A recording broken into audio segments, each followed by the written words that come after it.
Okay, once you've sent your e-disclosures out of Encompass to your customer is going to receive an email from whom the disclosures were sent from. So it would be the loan officer's name or whomever sent the disclosures out is going to who the email is going to come from. The subject is going to be their first name, last name, and then electronic loan document request. The customer will open up the email and it's going to list all the documents that were sent to them. And if they scroll down into the body of the email, they're going to see here where it says click here to visit the website. When they click on the link to visit the website, the first thing they're going to be presented with is that security code that I talked about.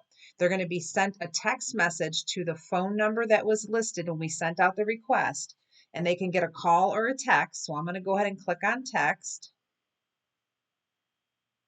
The customer will receive a text message with a 6-digit code. They'll go ahead and enter that code. It'll only be good for 15 minutes. So the minute that they click on that text link, it's going to send them a code that'll be good for 15 minutes. Once they've entered the code, they'll click on submit. Then it's going to ask them to set up their account. So it'll sign a username here, and then they'll go ahead and fill out, set up a password. So I'm going to go ahead and set up a password.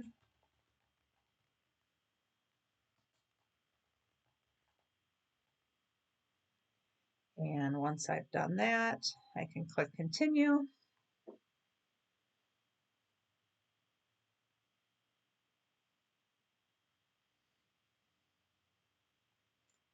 And then the first thing they're going to be presented with is here is our electronic consent agreement. The customer will be required to scroll down, and then all the way over on the right-hand side, there's going to be a button that says agree.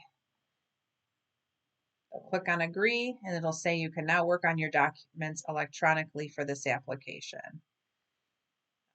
And this is consent to third parties. They'll scroll down at the bottom of this and hit agree. And then it's going to bring up their interface and it's going to show them that they have to print and sign documents here, and here's e-sign documents here in the middle.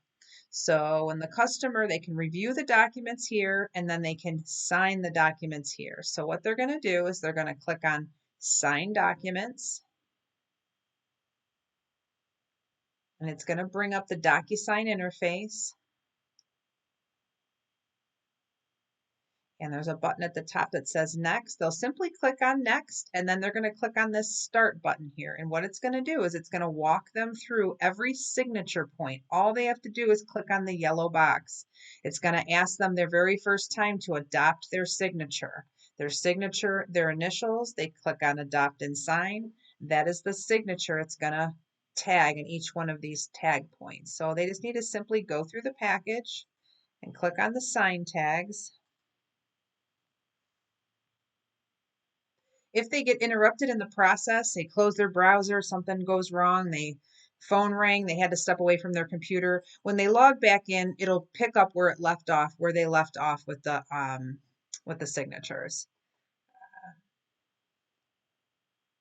So this question here says fill in. I do not have proof of my social security number provided. I hereby certify that my social security number is the same listed on my, which I have submitted. So social security card. That there, I'm gonna sign. I'm going to sign. Here, Ohio law, they're at the time you applied for a mortgage or within 5 business days that you received the home mortgage loan informational document. We send that in the package. So they could say at time of application. They're going to click on sign. At time of application, sign. And they're going to click on these.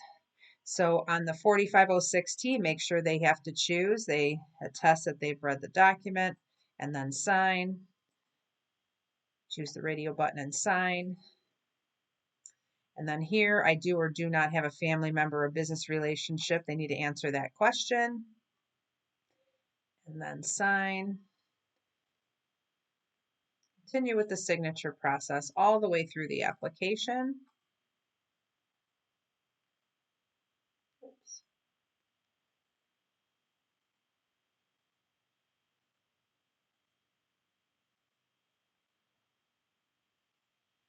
When I get to the end of my package, if I'm missing anything, it'll take me right back to that one checkbox that I missed. It'll ask me to fill those in. And now that everything's complete, there is a finish button in the top right-hand corner, click on Finish. And this will complete the signature process for the customer. And those documents will be sent back into Encompass to be retrieved in the e-folder. So now when the customer comes in here to look at their task list, it doesn't say e-sign anymore, it just said open documents. They could then still review their documents, but they've already been signed. Then here on the print and sign documents, these are the ones that need to be wet signed. They could view these documents, they could print them, they could fax them back with this cover sheet, or they could upload them directly back to the Encompass file. Using the upload button here, they could then upload, attach the documents that they signed, and those would upload right back into our system as well. And that's really all the portion for the customer on their e-signature process.